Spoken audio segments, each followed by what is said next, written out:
घी 551 रुपए में 1 लीटर मिलता था, वो अब नए दामों के साथ 581 रुपए में मिलेगा, जिसका सीधा असर आमजन की जेब पर पड़ेगा। और आज से नई दरें लागू हो गई हैं, यानी अब दाल में भी घी का तड़का महंगा पड़ने वाला है।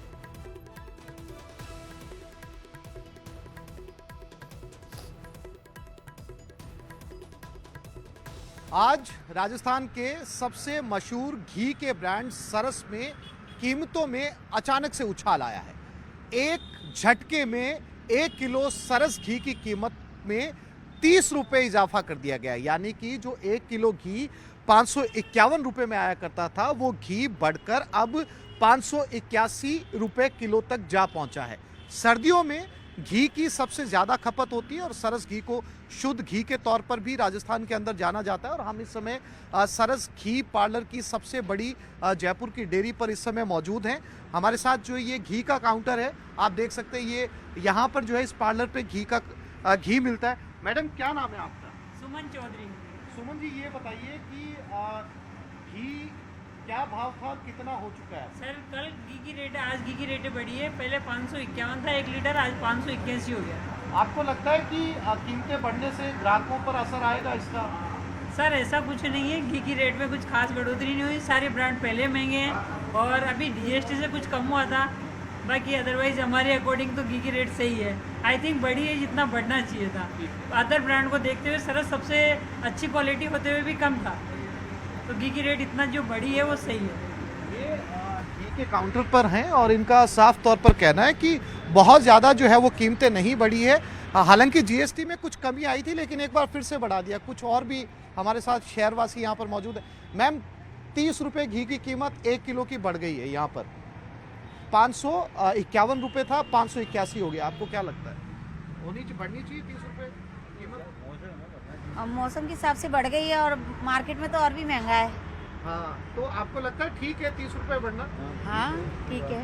ये कुछ ग्राहक हैं यहाँ पर, इनको लगता है कि दूसरे घी जो है वो बहुत महंगे हैं, उनके मुकाबले अगर 30 रुपये का इजाफा हुआ है तो उस बढ़ोतरी को ये ठीक मानते हैं। और साथ ही साथ जो घी के जो विक्रेता हैं यहाँ पर काउंटर पर, जिनकी ड्यूटी है, उनका भी ये कहना है कि जो है वो बहुत ज़्यादा कीमतों के अंदर उछाल नहीं आया है। लेकिन आम आदमी जो किचन के अंदर, आम महिला जो घी का तड़का देते हैं, उन्हें ये तड़का आज के दिन बहुत महंगा पड़ेगा, क्योंकि एक साथ 30 रुपये का इजाफा प्रति किलो किया गया है। कैमरामैन दिलीप चेची के साथ आसिफ खान, न्यूज़ 18 जयपुर। कलेक्टर के निर्देश पर एसडीएम जांच के लिए पहुंचे। बता दें कि फर्जी गिरदावरी का खेल छतरगढ़ में सामने आया, जिसे लेकर किसान संगठन ने विरोध जताया। जिसके बाद छतरगढ़ एसडीएम पवन कुमार ने खेतों का निरीक्षण किया, जिसमें गिरदावरी रिपोर्ट की पोल खुली। एसडीएम ने मौके पर खेतों में मूंगफली के स्थान पर ग्वार की फसल मिले, जिसके बाद फर्जी गिरदावरी का गंदा खेल उजागर हुआ। न्यूज़ 18 राजस्थान ने इस खबर को प्रमुखता से दिखाया और किसानों की आवाज को अधिकारियों तक पहुंचाया।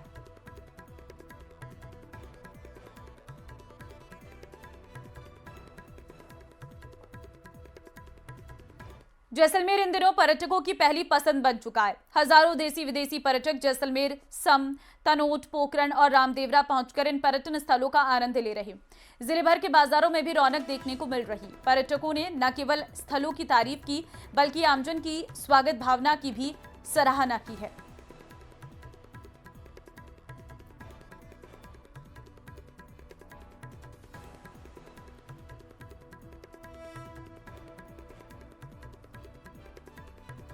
जिले जैसलमेर में पिछले कई दिनों से पर्यटकों की बूम देखने को मिली।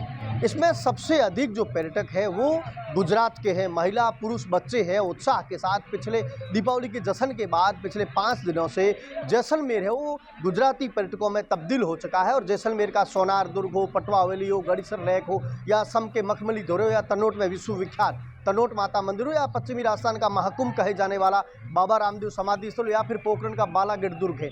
यहाँ पहुँच रहे हैं जो पुराने जो कलात्मक हवेलियाँ हैं, वहाँ अपने साथ फोटो खिंचा रहे हैं, यादगार लम्हे के साक्षी बन रहे हैं। मेरे साथ पर्यटक है, उनसे बात करने का मैं प्रयास कर रहा हूँ। मैम, कहाँ से, आप क्या कहोगे? मैं गुजरात से, अहमदाबाद से आई हूँ।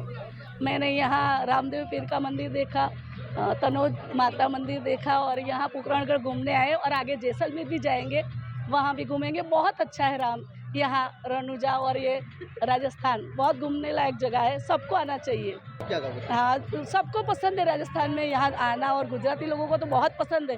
हर साल यहाँ हर लोग ज़्यादा से ज़्यादा यहाँ राजस्थान में घूमने आते हैं। हाँ, हम गुजरात से है और गुजरात जैसा माहौल इसीलिए लग रहा है कि सब गुजराती यहाँ पे रामदेव जी की पूजा में बहुत रचना रखते हैं, इसलिए हम लोग यहाँ पे आए हुए थे। अभी यहाँ से जैसलमेर जाएंगे, उसके बाद घर वापसी करेंगे। बहुत अच्छा लग रहा है, घूमने के लिए बहुत ही अच्छी जगह है, बढ़िया जगह है और यहाँ शांति का बहुत माहौल है। यहाँ पे सब अच्छे से घूम रहे हैं, बहुत एंजॉय किया हमने। बस यहाँ पे घूमने आए, बहुत अच्छा लगा, बहुत सुंदर जगह है और बहुत पुराना यहाँ पे जो राजा महाराजों का है सब पुरानी चीज़ें, वो बहुत अच्छा लगा हमको देख के। साफ तौर से देखा जाए जो पर्यटक है उत्साह के साथ जैसलमेर, पोकरण, रामदेरा, सम के मखमली दौरों में धमाल मचाते नजर आ रहे हैं। तो जो गुजराती पर्यटक है, जैसलमेर इन दिनों गुजराती पर्यटकों में तब्दील हो चुका है, गुजरात जैसा माहौल देखने को मिला है। सावलदान रत्नू, न्यूज़ 18 राजस्थान, जैसलमेर।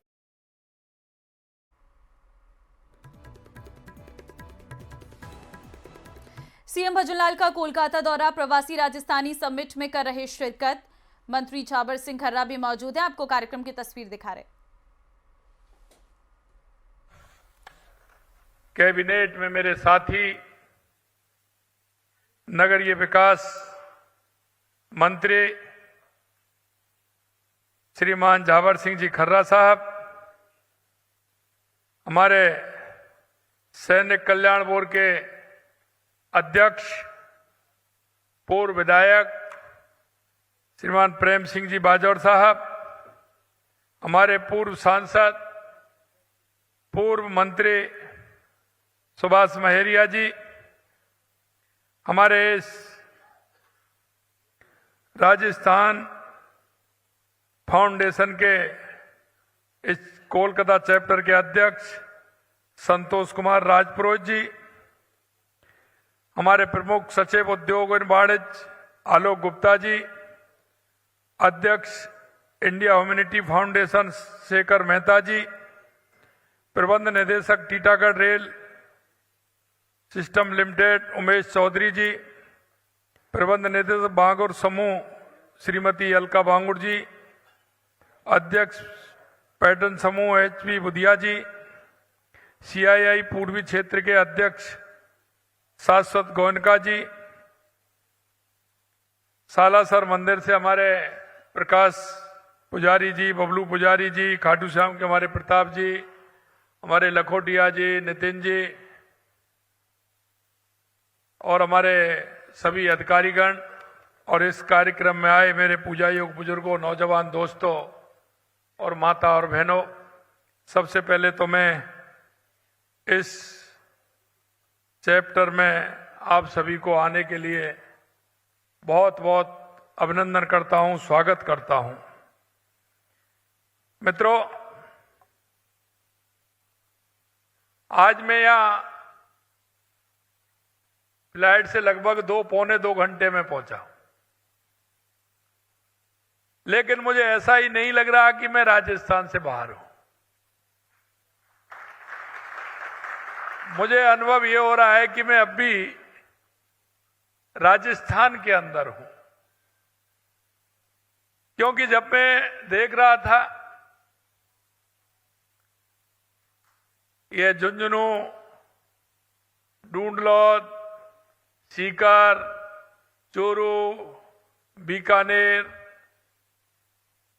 जब मैं ये देखता हूं कि पूरा जालौर, पाली, सिरोही, जोधपुर, जब किसी से पूछता हूं तो वो बताते हैं कि साहब हम तो वहां से हैं, तो मेरा मन बिल्कुल प्रसन्न रहता है और मेरे को ऐसा लगता है कि मैं कैलकाटा में नहीं, राजस्थान में हूं और अपने भाइयों के बीच में हूं। और इसलिए आज मैं आप सभी प्रवासी राजस्थानियों के बीच में कोलकाता आकर अपने आप को गौरवान्वित महसूस कर रहा हूं। हम सभी के लिए अति हर्ष तथा गर्व का विषय है कि बंगाल की अर्थव्यवस्था में आप राजस्थानियों का महत्वपूर्ण योगदान है और मुझे कहने में यह कोई संकोच नहीं है कि अभी से नहीं, आजादी से पहले से यह राजस्थानियों का बहुत बड़ा इस क्षेत्र के अंदर काम रहा है। और आपने जिस तरह से बंगाल की अर्थव्यवस्था में अपना महत्वपूर्ण योगदान दिया है, निश्चित रूप से ये राजस्थान की आपकी जन्मभूमि आप पर गौरव प्रदान करती है कि आपने अपनी मेहनत से, अपने विवेक से, अपने सामर्थ्य से और राजस्थान की उस मिट्टी की खुशबू से आपने पूरे बंगाल में राजस्थान का नाम रोशन किया है। इसके लिए भी मैं आपको धन्यवाद देता हूं। और मुझे धन्यवाद इस बात का भी देना चाहता हूं कि बंगाल के अंदर ही नहीं, राजस्थान का कोई भी भाई दुनिया के किसी भी देश में गया है या देश के किसी प्रदेश में गया है, मुझे इस बात की खुशी है कि उसने मां राजस्थान की मिट्टी की खुशबू को फैलाने का काम किया है। और इसीलिए आज राजस्थान में कोई भी व्यक्ति कोलकाता, पश्चिम बंगाल के किसी अन्य स्थान पर आता है तो उसे अकेलापन नहीं लगता है। आप लोग का पूरा सहयोग उस व्यक्ति को मिलता है और ये बहुत महत्वपूर्ण बात है। आप में से कई लोग तो पीढ़ियों से रह रहे हैं। ये देखकर हर्ष होता है कि इतनी दूरी होते हुए भी आपने राजस्थान की परंपराएं, रीति रिवाजें, संस्कृति आपने जीवंत बनाए हुए हैं। पूरे पश्चिम बंगाल और विशेषकर कोलकाता में राजस्थानियों ने अपनी उद्यमता, कर्मशीलता से अपनी एक विशिष्ट पहचान बनाई है। आपकी उपलब्धियां प्रदेशवासियों, विशेषकर युवाओं और आने वाली पीढ़ियों के लिए प्रेरणा का, मार्गदर्शन का स्रोत बन रही हैं। भाइयों बहनों, आज हम आपके बीच में आपकी जन्मभूमि और